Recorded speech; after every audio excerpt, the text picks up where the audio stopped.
I was at a anime convention and gaming convention in Missoula, Montana earlier this summer. Me and a friend had gone over there, and we both kind of like anime to a point. And so we go in there and there's cool stuff going on, and it's pretty nice. But then going to these conventions, you start to realize, okay, I'm into anime or I'm into gaming or something like that, until I encounter people who are really into it. And then that's where you start to realize, I guess maybe I'm not that big of a fan. Like, I don't know every single show that's ever been made. I'm not, an extreme fan. I'm just kind of a general fan. I like it. I think it's cool. Like, I like the vibe of it, until I get into a place where people seem to like live and breathe it so much that it defines their entire identity. So anyway, so we go over there and we walk in and there's cool stuff going on. Then we go outside and there's these folks, like some furries out there, and they're just on all fours at the hotel convention center, running around in the grass like dogs, because that's kind of what they're role playing, I guess. So, that's okay. It is what it is. I don't mind, but kind of makes you think, like, okay, I'm not gonna really do that, like I might dress up like Spock from Star Trek sometime or something, but there's a limit to how deep into the cosplay counterculture I probably want to go, And the point I'm getting at here is not to criticize people for being weird or being different or anything like that. I actually think that's pretty cool when people express themselves in a way that's not mainstream, because it takes courage to be unique, to express yourself in a way that maybe reflects what you think is cool or fun in life, and not worry too much if other people like it or don't like it or endorse it or think it's weird or not. But the point I'm getting at more primarily is that obsession with anything can drive people away. When you go from being a fan of something in general to being an extreme fan of it, to where just being a normal fan isn't good enough for the community. Like, I watched the Fallout TV show on Amazon. I liked it, and I played a little bit of Fallout because I got the games cheap on Steam and wanted to see what it was about. Thought it's a pretty cool game. But having only so much time and having other things that are higher on my priority list of games I want to play, I don't necessarily know that I will ever get around to finishing a playthrough of Fallout. I'm not saying never, but there's a good chance I'm just going to chalk it up to a cool game I think is very nice, but I'm not going to play every single thing in the book. And yet I also kind of want to be able to say, okay, I'm still kind of a fan of the Fallout universe. I think it's cool.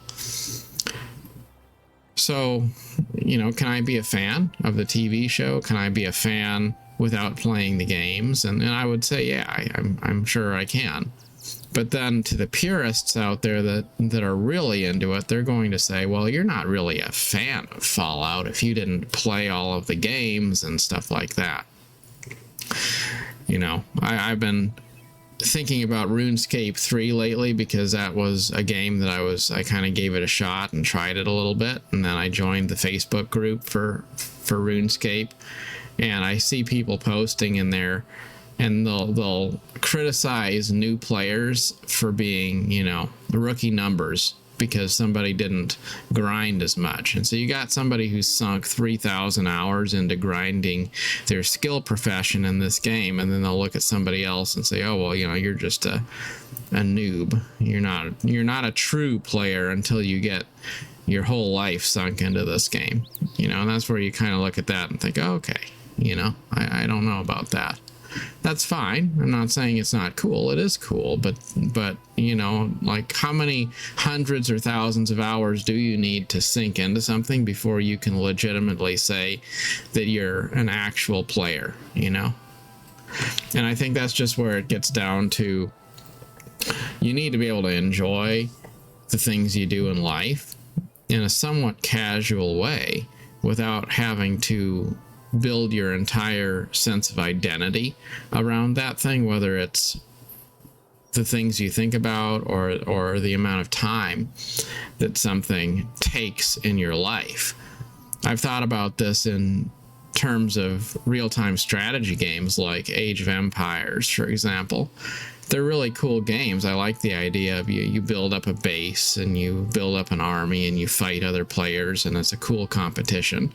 But then people get so obsessed with getting scientific about it and being really super efficient that it isn't like a, you know, a role-playing game sort of situation where you just jump in and you enjoy the experience of imagining yourself as the leader of a tribe or whatever, building up your little base and just enjoying the experience of it. Instead of that, it's all scientific. It's down to the second, plotted out what you're supposed to be doing and when you're supposed to be doing it. And if you're not moving fast enough and you're not efficient enough, then people will have that attitude of, well, why are you even playing the game? Because you're not trying to be competitive enough. And at that point, it just starts to be a thing where, you know, I just feel like I got better things to do, because if I have to be really good at the game, then that means I'm going to have to put a lot of time into it. I'm going to have to be really scientific about it. I'm going to have to study it. I'm going to have to take it from just being a chill, casual experience and turn it into some sort of a job. And I don't really want to do that. So then some of these games that are pretty fun, pretty cool, wind up also being games that I just don't necessarily want to actually play, because they're too geared toward people who expect that you have to be obsessed with them in order to be a legitimate part of the community. So I think that's one big thing that kind of erodes a sense of fun in games, in life, in anything. When you can't just enjoy something and it has to be an all or nothing sort of proposition, then, you know, when you're always criticized for not loving something enough, that tends to make you love it less, right? So then the next thing that is on my mind is the issue of disrespect. And I think that game design plays a role in whether people feel respected or included or they don't. But disrespectful communities that tend to, you know, tell players, you know, you just, you shouldn't play the game if you don't like everything about it, or if you're not, you know, doing what we want you to do, then, you know, you just aren't welcome. Or people who are really toxic just because they're saying things that are broadly disrespectful just on a human level. Disrespect in gaming, raging and you know, saying things that are cruel to other people, all of those kinds of things, that's a major turn off as well. And then I also think right along with that is, you know, kind of ties in with my first point of being too obsessed with something. But when you're so obsessed with the game that you don't view it as something that should be fun, then you're more likely to disrespect casual players, because you're always going to want to throw stones at anyone who's not as extreme into it as you are. And nobody wants to log into a game and then have to be put on the spot and basically answer for why they aren't into it enough, into the game enough, or why they aren't obsessed with it enough, or why they aren't playing it the way other players want them to. Like, if that's how it is, and you're going to feel like you're in trouble because you didn't do something, or because you aren't good enough, or whatever it is, then, you know, at that point, why log on at all? Because a gaming hobby ultimately should be all about decompressing and enjoying your life and relaxing after that long day of work or whatever it is. It shouldn't be about trying to prove that you are good enough to be part of the community. Life has plenty of trials that we have to overcome without adding that to our game experiences. And then finally, obligation. And you know, I know all of these are kind of tied together, but you know, thinking about things like guild activities, like I've always felt like I like to be part of guilds. I always want to be part of guilds, but then I also don't like feeling like, you know, I have to go do something now. Like if I don't want to play a game, I don't want to play it. Like, it's just that simple. If I'm in the mood to play the game, then I want to play it. And if I don't want to play the game, then I don't want to feel like I'm letting people down somehow by not doing so. If I want to play for 5 minutes, then that is what it is. I want to play for 5 or 10 minutes and do like a daily login and then just let it be what it is. Or maybe I want to play by myself for a couple hours while I'm watching YouTube videos or something, whatever it might be. But I think there's a lot of fun to be gotten out of just a game that's there for you when you want it to be there for you. And when you have other things going on, you don't have to worry about it. It's not a big deal. You know, and like in Elder Scrolls Online, it's this way. You could join a guild, and if you want to get more social, you could join the Discord and you can talk to people. But a lot of the guilds, it's just you join up and maybe you'll sell some stuff on the guild trader and you will do your thing. And you may never talk to people, or you might get to know somebody, but there's no pressure there. There's no obligation there other than, you know, something like make sure you log on once a month at least so that you're showing that you're an active player, something like that. And that's so nice when you compare it to, you know, games where it's more hardcore, and then people are going to say, oh, well, you know, we raid on this particular day, and here's something that the group is going to be doing, and everyone needs to be, you know, contributing something to the victory of our clan. And, you know, that's where it sounds cool in theory. It always sounds cool in theory until you're actually put in that situation where you feel like it's not a game anymore now, because now I can't just log in and collect plants because that's what I feel like doing. Now I have to log in and do what the group wants me to do.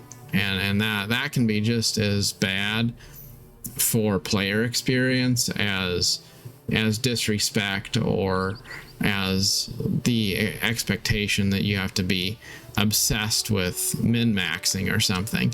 That tendency to kind of want to subject players to obligations that make it feel more like a duty than a privilege to play the game, and dramatically change the way you interact with the game. So instead of just feeling like you're free to do whatever you'd like, you now feel like you're required to do specific activities.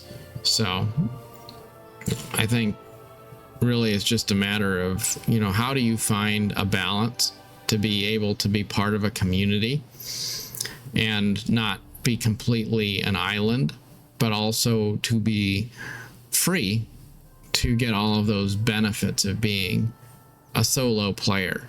And some of that's about what games do you choose to play, and some of it's about what groups do you choose to join, And some of it is just, you can enjoy your experience if you set the tone and you play on your own terms. But once you start to look at it through the lens of trying to impress other people, then you're going to wind up having a diminished experience, because I think anytime you live your life trying to impress others, you wind up potentially being disappointed, because you can never really impress others. Like that's like an end game goal that no one can really ever reach. You're never going to reach that pot of gold at the base of the rainbow, because there really is no such thing as truly living up to the expectations of everyone. So don't try to be all things to all people, because you can't. And so what is the goal? The goal should be to try to look for ways to empower other people, look for ways to make people feel a sense of joy and worth and inclusion, and but don't try to be in control of everything. Just let it be what it is, because at the end of the day, as much as I think that gaming is cool, or really any aspect of life, as much as something can be cool, no one thing should be all encompassing, because life includes a lot of different things, and what you're looking for is things that fit in well, so that you can have a lot of different things going on in life and also not feel like they're competing with each other. They just fit in well side by side. That should be the goal. Like if you're, how many people are there that say, oh well, like when I was younger, or when I was single, I could raid in World of Warcraft or something, but then like now I have obligations, I got a family, I got stuff I have to do, so I can't game anymore. Well, it shouldn't be like that. Like I remember there was a time when I would go play a multiplayer match in at that time Empire Earth, which was a real-time strategy game at the time when I was a teenager, and you'd get on the internet, be online, and there was a 56k modem, so you couldn't use the phone during the time you were on the internet. And as a result of this, the time for playing games with people had to be late at night, because you couldn't tie up the phone line for your family during the day. And so I would start playing in the evening, and we'd get together with our group of people that we'd found, probably other teenagers, I don't know, but we would play these multiplayer teams unlocked diplomacy matches, and sometimes they'd go for maybe 8 hours, maybe 11 hours, some crazy long amount of time. And I'd start playing in the evening, and the sun's coming up the next day, and we're still playing the same match. And those are some of the best memories of my life. But do I want to do that today? Well, maybe, but probably not. Like that's not really what I feel like doing on any given day anymore. And I would say that I do have the time. I could do that if I wanted to, but that's not really necessarily what I want to do. But does that mean that I can't still be part of a community? Does it mean that I can't still have guild mates or play games with other people? And I think no. It really comes down to what kind of games are you playing, and what kind of guilds are you joining, and are you looking for communities that understand that whether you're busy or not in life, you should be able to enjoy a game around everything else that you have going on in your life. And I think that's totally possible for people to be casually committed to something, to where you are a fan, you're associating with other people who are fans, but you're not so obsessed or fixated on it that it winds up being toxic, and there's not a ridiculous amount of obligation there. And I think that's that's a balance that is important, no matter who you are, so that you don't wind up thinking you're going to have a sense of freedom when you jump into that gaming world, but then in reality you wind up feeling more like it's a negative experience than a positive one, just because of the sense of obligation, or the sense that you're not able to fully have the play style that you prefer, which suits you best. Anyway, as always look for things that bring joy into your life. Look for things that bear good fruit in your life, and if something doesn't serve you well, then don't feel like you have to necessarily continue to pour effort into it. And as always, good luck on your adventure. Till next time, thanks for watching.